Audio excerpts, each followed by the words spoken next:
Hey Oilers fans, welcome back into this first installment of our off-season update. I'm Zack Reynolds, joined alongside by Luke Hamilton and of course Oilers head coach Rob Murray. And this off-season a little bit different than last, obviously. A more normal off-season, you could say. Not fully back to the normalcy with some of the guys going back to their original team holders, but with recruiting so far this season, have you found it maybe a little bit easier, a little bit harder than in the past year and year and a half? It's actually a lot harder, quite honestly. With the NCAA rules that came in, that they allowed because of the COVID season, they gave everybody an extra year at college. You don't have as many, if really you'd have a plethora of players coming out of college at this point. But anybody that was a senior last year could go back for their fifth year. Now, that being said, there's a caveat to that where, obviously the team would have to want you back. Right. And I've heard some places where, they had 7 seniors and they're only having 3 guys back or whatever. But and then you've got the transfer portal, which is basically something that's there for the NCAA players that is not necessarily used that much. But as far as last time I heard, there's like 300 guys in the transfer portal right now. So all these guys that want to play that fifth year, but per se, or maybe their team doesn't want them back, they could always transfer if the team wanted them to another college team. So that's made it a little difficult. I think that maybe a couple of, kind of along the same lines, you look at the OHL that didn't play this year. There's probably a couple of guys that would have turned pro that might go back as overages, and that I've been talking to that are kind of on the fence whether they want to turn pro or they want to go back to junior. And then the Canadian college system is still, I don't know that they've made a definite answer whether they're going to play or not. And so there's a lot of roadblocks right now as far as the recruiting goes. And it's not necessarily making the calls and talking to players and talking to agents. It's more about guys making a decision, and I don't know what I'm doing, and it's the same thing every summer. It's just a different atmosphere this year. But I got a lot of guys I've been talking to, and as of now, if you look at the structure of the summer, because everything's pushed back about a month, and that goes for all our mandates as far as the league goes. It's the summer is condensed, and I'm kind of where July 20th where we're June 20th, and that's kind of how you got to look at it. Yet our season isn't, maybe it's a week later than usual, but we're on time. So everything's kind of a little condensed and a little bit more intense as far as getting things done. It's sort of from a player perspective too in that regard. One sport that's sort of already gone through that a little bit, NCAA baseball, sort of these fifth-year seniors coming back. Is there a way to sort of evaluate that in your mind as a player? I've seen, just looking at baseball, players bolster their draft, potential. But just with a fifth year, I've seen kids not get drafted because of a fifth year, maybe a failure of a year for, their own standards. Is there a way that you can sort of weigh this in a shortened summer where you can try to, make the right decision for yourself and, hey, I'm looking to get my education as well. I'm looking to play hockey at the professional level. Is there maybe a certain point in a guy's career where you can maybe say, hey, I think you're ready for this level. Don't worry about that fifth year. Well, and the other thing about guys that want to take their fifth year is that they still have to go to school. Like, They can't just hang out in the dorms all day, Exactly. And so they have to be at a school that offers a postgraduate degree. And that's where you're seeing some of these teams or some of these schools that don't. Yet those guys that don't have that opportunity are now going to the transfer portal. So I see what you're saying, and I think that there's more of a thought that, if I play my fifth year, I'm going to dominate, and I'm really going to get on somebody's radar. Whereas last year, teams played 20, 24 games, and some guys might have had a good year, but I think a lot of the scouts, a lot of what you're looking at, it's not the full body of work. And so I think players and students at the college level are looking to try to find that 1 year where they can say, yeah, you know, I had my senior year. So I think it works both ways, as you say, Luke, but I would almost weigh to the fact that most guys think that they're going to have a lot of success in their 5th year, being 24, 25. I've been here, done that type thing, and I'm going to have a great year, and it's going to bolster my stock going forward. We've talked about the recruiting, but as far as at least officially on the books with the league and approved deals, I guess you could say 2 official changes that have happened.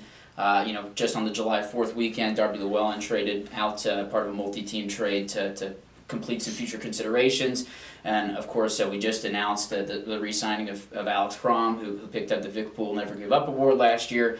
A guy that you're obviously very, very high on. He's got a high hockey pedigree, a detailed player as well. And how important was it for you to make sure that you brought him back into the locker room this year? Well, and the first part of your question, that deal with it was a goofy thing. Like it bounced around all over the place. So originally we got Lazarchuk from Orlando, and it was a futures trade, and a futures trade means that I will give something back in the future. Mm-hmm. So that futures trade, there was a certain amount of guys I had to make available at that trade deadline, which I think it was, I don't know, June 10th or something like that. So, but in the interim, at the trade deadline, that futures from Orlando got traded to Wheeling. Okay, so now they own that futures. But by league rule, I still had to trade somebody to Orlando. Then Orlando just flipped them to Wheeling, which, it's a step that I think could probably be taken out. Right. Because that trade, for the value of the trade is the futures that had gone to Wheeling. So I provided Wheeling with a list of players, and Darby Llewellyn was the guy that they picked off our list. But yeah, it like I said, it was the only one I had this season. A lot of teams had a few coming and going, but Alex Crom, I think Cromer, I've talked at end about him with you guys. I mean, he's just a guy that you need. He's a meat and potatoes guy. Like he comes to work every day. He just loves playing the game of hockey. He'll do anything you want. Like he's a great asset for me. Like he's a great conduit between myself and the players in the room. He's captain material. And we've got Adam Pleshkash, and Plesh is a great captain. Yet if Plesh was to tell me he's going to retire today, Alex Crom would be our captain, and he's that type of guy, and I think that what really kind of I guess soothes the waters or my feelings is the fact that 2 years ago I traded him when I didn't want to, and it was a deal that I don't want to say I was pressured into, but there was a few things that happened with our affiliate at the time. It was the day after training camp ended. We were actually having our post-year golf tournament, and I got a call, and I had to make a trade real quick to make our roster, and unfortunately Cromer was the guy that I offered up, and I regretted it to a point where my hands were tied, yet I regretted it that it was him, and we stayed close, and he ended up getting traded to Jacksonville last season or 2 years ago. And then didn't make the team out of training camp, and that's where we got him back here, and so all that being said, I guess when I say it makes me feel better is that now he's back where he belongs, and he belongs in the Tulsa Oilers jersey, and I'm thrilled to have him back. And again, there's so many things that he does, and a lot of these intangibles that he brings to the team that. I could sit here endlessly and just talk about him, yet he's not a guy, he's not a superstar, but you can't have a team, you can't build a team around guys that aren't like Alex Crom, and for that reason I'm thrilled to have him back.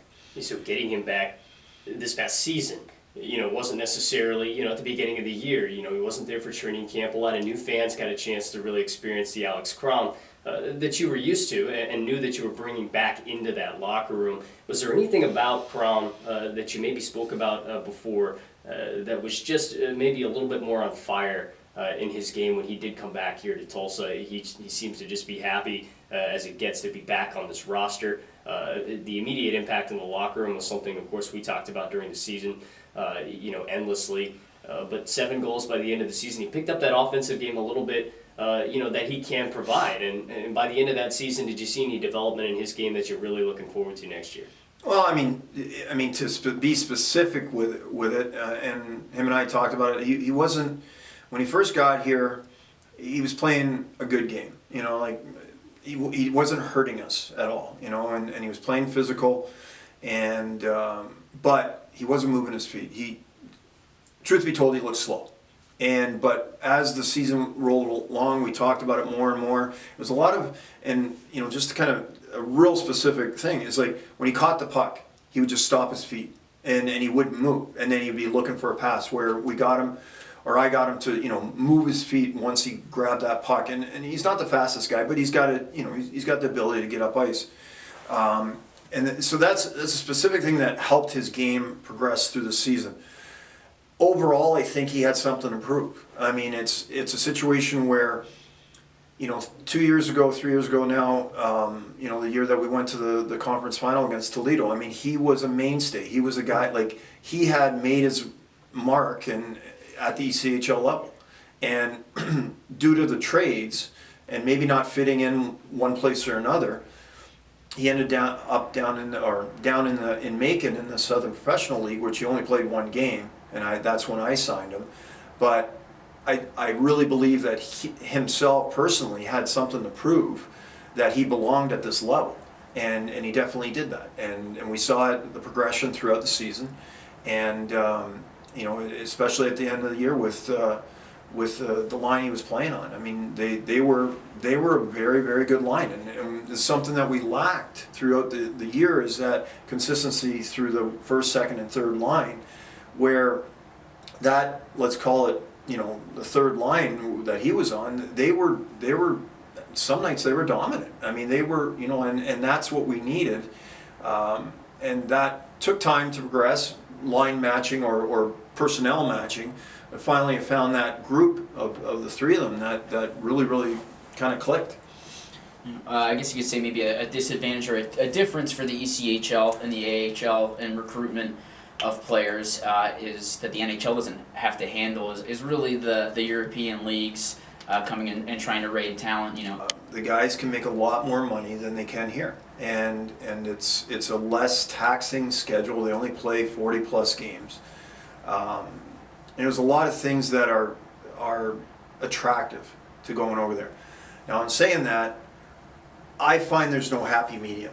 Like guys that go to play in Europe, either they love it and they'll stay there for 10 years, or there's guys that absolutely have the worst experience. And a lot of these lower leagues, you get away from the top leagues. So that's the German DEL, the KHL in Russia, some of these Swiss leagues, some of the leagues in Sweden. There's a lot of issues with what I find is guys saying they don't get paid. Mm-hmm. Like they're waiting for their paycheck. They don't know whether they're going to get another paycheck. Well, they tough it out because they are told they're going to. So, right. But if they leave, they won't get it. Right. So they all stay over there. So that's those are the type of horror stories you hear about. J.C. Brassard, I talked to him at the end of the season. He said that he wanted to go to Europe, or he wanted to test the waters.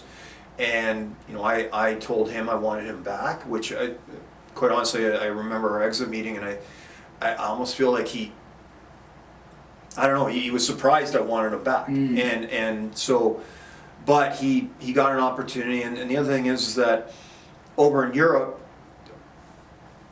each team only has a X amount of guys that they can have as imports, right? So an import is anybody that's not from, he went to Nottingham, so if you're not a British citizen, right, you can only have X amount of players on your roster that aren't British citizens. So those jobs are maybe, they look attractive, yet there's only a certain amount of those. So yes, to answer your original question, I think there's a lot of guys going and signing there, no different than any other year, quite honestly.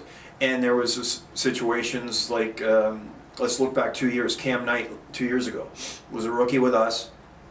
He said he was going to sign in Denmark, which he did. They didn't end up playing, you know, and so he didn't play last year, or at least I don't think he did. And then, you know, there's a couple other guys that went to Europe and things got shut down, and you saw them trickle back down or back into our league. So I guess this is a safe haven for players if things don't work out in Europe. The mindset has changed, and when I say that is that when I played, the old adage was that you go over there, you're never coming back. You know, and it was because I think the North American League teams held it against you. You know what I mean? Like if I was trying to recruit a guy here and his option was Tulsa or Nottingham, you know, and he went to Nottingham, well, that guy kind of got blackballed. You know, I'm talking back in my day. But now it's that blackballing is not.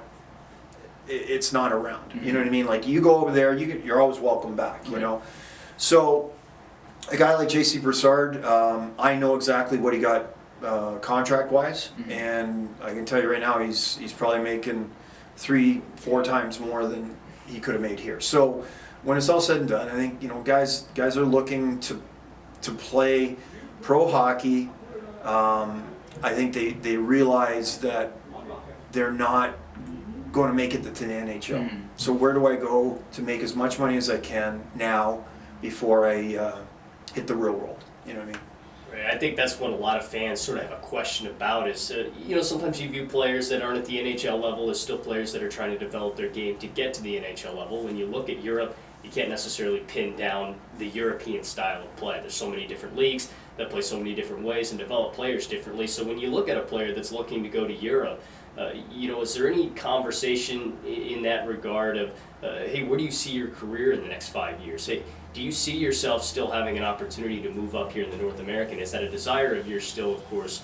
And you know, are you able to have a conversation about the style of play and the development? Hey, I think you could fit in here if you are truly going to Europe, or you know, I think the North American game is for you. If you truly want to play professional hockey and develop your game into what can potentially be an NHL player, you know, maybe this league is for you. I think that it comes down to skill set. I mean, quite honestly, the guys that let's get back to Alex Crom. Alex Crom is not getting recruited to go play in Europe, and for the reason that it's a more wide open game. It's skilled. It's not physical, and you know, like the guys that go there tend to be the guys that those teams are recruiting for that reason. Like this guy's going to score me X amount of goals. You know what I mean? We're not worried about who's going to fight. Right. You know what I mean? And so now the British League, on the other hand, is still a little bit like that. You know what I mean? Like it's kind of a throwback. Yet I think that's even getting to a point where they're looking for more of a wide open, skilled game. So guys that go over there, I would say honestly, it's the money, and it's also their basically recognizing that no, I'm not going to play in the American League, and I'm not making it to the NHL. And every player that, regardless if they come to the ECHL out of college or junior, they have that dream to play in the NHL. And there's a handful of guys that are able to do that from our level, from the American League up. But there becomes a point in their career where then they do say, they look back on it or they look at it and say, no, I'm not. I got to be honest with myself. I'm not going to make the NHL, and I'm not potentially going to be a mainstay in the American League. So Europe's a good option. Yeah, I'd be lying if I said I'd done enough homework on what's coming up tomorrow. But in the NHL, you know, the expansion draft, obviously exciting to see a new franchise join the league, especially in a city that seems pretty excited about it. And you know, obviously it's the second time that the expansion draft has been set up in a similar fashion to this with the Vegas. I mean, they had expansion drafts in the past that weren't nearly as advantageous, I guess you could say. And I guess you look at some of the guys maybe that are available, and maybe just the strategy. I mean, what do you think's going through the minds of a hockey operations department when they're, you know, getting a crack at every single team in the NHL? Well, you kind of threw a shot at me right there, Zack. I was actually taking an expansion draft. way back in when San Jose came into the league, I was taken by the Minnesota North Stars, and yeah, it wasn't very advantageous for them. They traded me within 2 minutes to Winnipeg. Yes, like when I went that year, I'll use an example, and things have changed drastically. The teams, it was the other way around. Like they could protect. I don't even know what the number was, but it was myself and another guy, Tim Berglund, that were the Washington Capitals exposed, which we were fourth liners, depth players that played the majority of our careers in the American Hockey League and played in the NHL yet we were the depth guys. And that's who were available then. You know what I mean? So I was, at the time, I got picked from the Washington Capitals by the Minnesota North Stars. North Stars traded me to Winnipeg right away. That was that's happened in my career. Now, honestly, I'm trying to figure out the rules of this expansion draft, because you've got Ovechkin, you've got Carey Price, you got NHL Hall of Famers or future Hall of Famers that are available to Seattle. But then now it comes the salary cap situation, and I can't. It's like looking at a calculus equation. I can't figure out how this all works out, because you look at, again, I'll use Ovechkin, I'll use Carey Price. Carey Price got 4 years, 5 years left at $10.5 million. But Vegas, why could Vegas be so good? Well, they were fortunate enough that their expansion draft, again, a lot of good players were available, but Marc-Andre Fleury is the backbone of that team. So I'm looking at Carey Price and I'm thinking, why wouldn't you take Carey Price? But then I'm starting to read the rules, and they're only allowed to spend X amount of dollars. So again, I don't know. I don't know what to expect with it. And they keep talking about all these side deals that might happen, and it's very interesting to see. It's you gotta. Every team has a cap guru, right? I mean, that guy's the math guy. Yeah, the guy in Seattle right now, his job is tough, like to figure out how they're going to do this, and maybe not. Maybe they've got it all figured out. And but if it was just players, names, I can imagine Ovechkin and Carey Price are playing for the Seattle Kraken next year, right? I mean, it's as simple as that. But it's not, because of salaries. And I want to say it's something like they can spend up to $47 million. So you get Price and Ovechkin, you're over $20 million right there. So and now you got to fill 18 more players, and they have to take 20 guys, right? So now the 18 guys fall into the Rob Murray and Tim Berglund category that were making league minimum. And so it's interesting to see how they'll navigate the whole thing and see how it all shapes out. Well, you also have players that are navigating deals here upcoming, and so you've got other teams in the league that are trading guys that they know most likely to get selected, so they get value. So you've got every other team, of course, juggling their roster a little bit just to sort of, I guess, play their cards right for what they think Seattle will do. And so you sort of just get kind of a snowball effect, I think, is what you're going to end up getting. Look at our league, too. We've got two expansion teams. Now, it's not the same expansion style, of course, to any extent, but Trois-Rivieres kind of got the monopoly right now in French-Canadian market. Oh, yeah. So, every signing that I've seen come across the board is a French-Canadian player. And, I mean, that's a unique aspect of this league in particular, without a doubt. I mean, just to be able to select guys that maybe grow up in the same area, play the game the same way, and have the same impact on the game. And Trois-Rivieres is getting the hometown discount right now, I can tell you right now, because I know what Olivier Archambault signed for. And Olivier Archambault, in my you guys saw him play. I mean, he's as good. He's probably the best player in the league, or right up there. And he signed there for much less than what his market value is, but it's because he wants to play close to home in Quebec. And you're right, like they're loading up their roster on French Canadians, but they're getting the hometown discount also.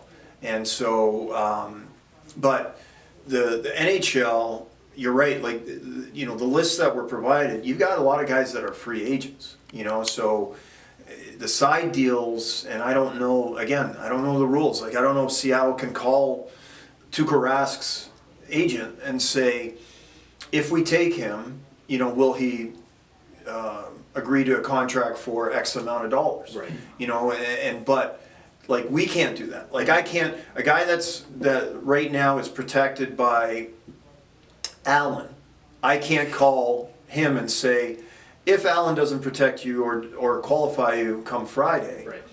would you take this and come here? Like that's tampering.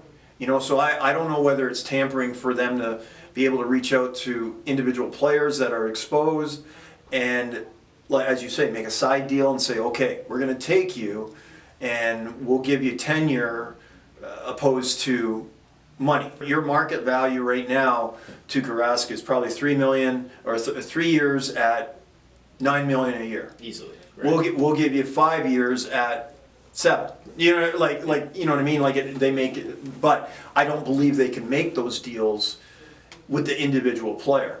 And so unless your phone's tapped but things get out and so it's tampering. I would imagine it's tampering at that level and the example of ours, it's tampering for us if I approach anybody that is protected as of today in our league. Yeah, and I think the expansion draft too, it's such a unique situation. I think Vegas was more unique than any other expansion draft, just due to the fact that George McPhee essentially beat himself in 2018. The Capitals GM builds the team in Vegas to beat his former team, or excuse me, the vice versa, of course. Built that Washington Capitals team through a little bit of a rebuild, reshuffling with some free agents. Then he goes, of course, and creates a team on his own that eventually beats himself. So, I mean, you got these scenarios here with what was such a unique expansion draft that I think you could see with Seattle, potentially, but it's going to be hard to top, right? So I think it's been a unique situation that a lot of people are just ready to bite the bullet for their own team, right? And one thing I found out about the whole expansion draft, which I had no idea just until the other day, my son and I were talking about it, Vegas doesn't even have to expose anybody. Exactly. Which to me is Bizarre. kind of, it seems is a bizarre. little bit too far removed to where they could be. Right, exactly. Like 3 years ago. I mean, it's no different than the NHL lottery. Like, Right. I don't get that. And I get the fact that it's put in place, it mimics what the NBA did where teams are tanking at the end of the year to get Right. that first overall pick. And you can see that. I mean, Buffalo Sabres are 60 points out of the playoffs with a month to go. They're going to make sure they finish last, somehow, some way. So that's why the lottery's in there. But end of the day, it's not the team that maybe needs that first round pick to rebuild their organization, or that first overall pick, Right. to basically put themselves on the map and build around that guy. It's the lottery is what it is. I mean, you look at Anaheim; they got third overall. I was watching the lottery, and Bob Murray, the GM, I swear it's like somebody shot his dog when they said Anaheim third pick overall. And because they were banking on, if they get first overall, now that's a Sidney Crosby, that's a Mario Lemieux. I mean, that's a Connor McDavid. You know what I mean? Like that's a guy that by one guy on your team is going to make a huge difference. Should the third overall pick be a Connor McDavid? You would think, but every year is different. Like I don't know how deep the draft is, so. But yeah, for Vegas not to even have to expose anybody, I mean, what is it now? 5 years they've been in the league. It's not like they were an expansion team last year and we got to protect them. Yeah. You know what I mean?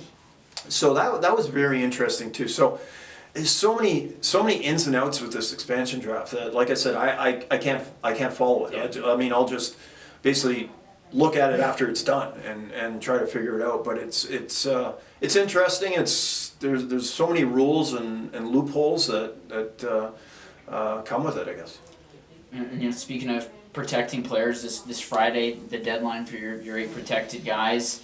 And with that during the season, at what point do you kind of have an idea? Hey, these are the 8 guys I'm probably gonna keep. Is it pretty early on, or do you have maybe a list of 4 guys and then a list of 6, and it's like, hey, we got to get this 6 down to 4 and match them out? Well, I mean, it's all a process because if you get a guy signed prior to the qualifying offers, then you don't have to qualify him, Right. obviously. So the more guys I can get signed prior to Friday, for next season that are on our protected list right now, it's more advantageous for me to then whittle it down to, I get 8 qualifying offers, and you don't have to use all 8. I mean, I could use 2 if that's all I needed. But I do, to answer your question, I do have the 8 guys in mind that if I'm not able to get them signed by Friday, which I mean I've been working on it as the summer's been rolling along.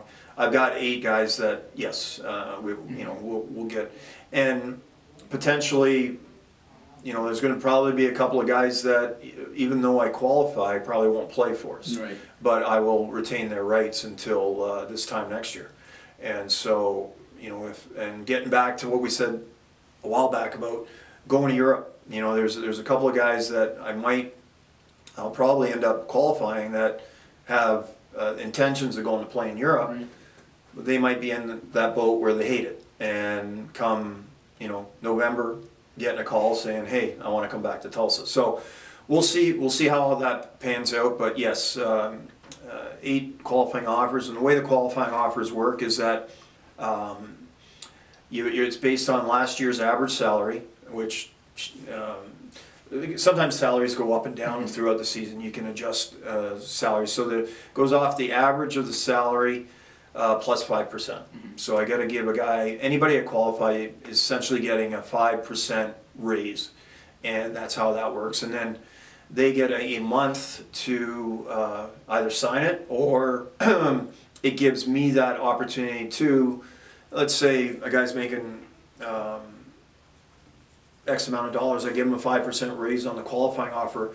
That's not etched in stone. Like, we can then negotiate past that. Now, if he doesn't, after a month, if he either signs the qualifying offer or passes on it, I retain his rights, but we can still negotiate more money if I feel deserved, And sort of looking at those 8, is there sort of a prioritization of, you can have 50% of those as veterans, of course, no more. Is there priority on just making sure that you handle the veterans early on? Is it maybe kind of sometimes easier maybe to deal with that situation as far as the amount of veterans that you can qualify?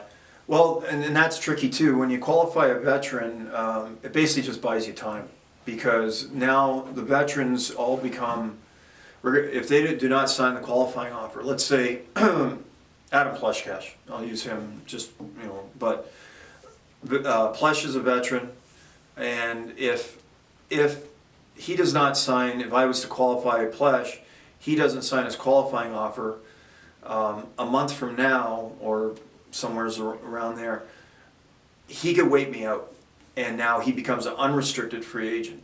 So sometimes it's not really, you don't see many veterans in general, and the rule is you can, as up to 4 veterans you can qualify, yet it's kind of fruitless, because they can just wait you out and then become an unrestricted free agent end of August and sign with anybody. And you burned it. and I burned my protection or the qualifying offer that allows me to protect a guy. So that is more of a between me and those guys. You know what I mean? I got to make sure that that's getting done in a good faith nature, where I know that a guy like Adam Pleshkash is going to come back. And again, just using him as an example. Right. But, I mean, any of these guys that are veterans, and it's just worked into the collective bargaining agreement, maybe you've been in a place for 4 or 5 years, and for one reason or another, you're just like, you know what, I'd like to try to go to this place or that place, just try it. And so I think that's how you get guys moving past the restricted free agents, and then now the unrestricted free agents that those guys eventually become. I mean, we've talked a lot of hockey here, and as a coach, it doesn't really seem that the season probably ever ends, but maybe slightly less hectic once the season's wrapped up a bit. Gotten up to anything to kind of unwind? Got any trips planned with the family, anything like that? Well, we floated the Illinois River last week. That was a lot of fun. I've been fishing a couple times. Jacob Foot took Zachary and I out Fort Gibson Lake. What else we done? We don't do anything. Went to a Drillers game. It's always good. Yeah, that was fun. It was July 3rd, so they had the big fireworks, so it was good. Mackenzie loves Hornsby. And then this week, actually, I'm headed up to Prior Lakes, Minnesota. Zachary has his main camp, his Fairbanks North American League camp there. I was out, Zachary went to a camp at Air Force about a month ago now, and then while I was out there, Zack Desjardins was working a hockey school at the University of Denver. So because I was there, I stuck around for a week and worked with him, and that was good. It was, I mean, I don't know that if I hadn't been in the vicinity, I'd be doing it, yet I was there. So, you know, we went from Colorado Springs down to Denver, or up to Denver, I don't even know which way it went. And so I was out there for a bit. They lifted, or August, I think there was an article yesterday, Canada is opening the borders as of August 6th, so I know my mom's going to be knocking on my door to come up and see her. I haven't seen her forever, but yeah, no, nothing much. You know, we've talked about maybe getting one to Branson, you know, for a day or whatever, and check that out. But you know, more than anything, just sort of sticking around here and checking out the sights of Oklahoma. Well, Zachary, just in general, I mean, you know, it's an exciting time, an anxious time always in that scenario, but a proud time for sure. You know, just you know, talking to him a little bit about just the mindset of going and having an opportunity to play for an esteemed academy in all aspects. Yeah, well, you know, and that's kind of, those breaks have kind of been a little bit touched right now. I mean, I think they put that off, but he did very well at Air Force. They talked to him; they're very interested in him. You know, he's looking for it. It's his last year, junior, and you know, he's very excited to kind of get that going and have a good year and maybe get some other colleges interested. So, as I said, Air Force went very, very well. And he had a great camp, and you know, we'll see where that goes. But if given the opportunity to go there, he would love to go to Air Force. Well, thanks as always for taking the time to do this, and good luck to Zach this weekend with What have camp. you been doing? Whole lot of nothing really. Went home this past weekend. You know, got to see the fam, or I guess it was July 3rd. Go see mommy. Went down to see mom and dad and all the dogs, so it was good. Yeah, it was a good trip. Might be going down to Austin a little bit later, so hey. All right. Yeah. Do it now, because October we're rocking and rolling for I know, sure. right? So Yeah. no doubt. What are you doing? We're about 100 days out, so. I was going to say. I knew you were gonna not. I knew you would want me to say it. There you go. All right, guys. Thanks. Thanks.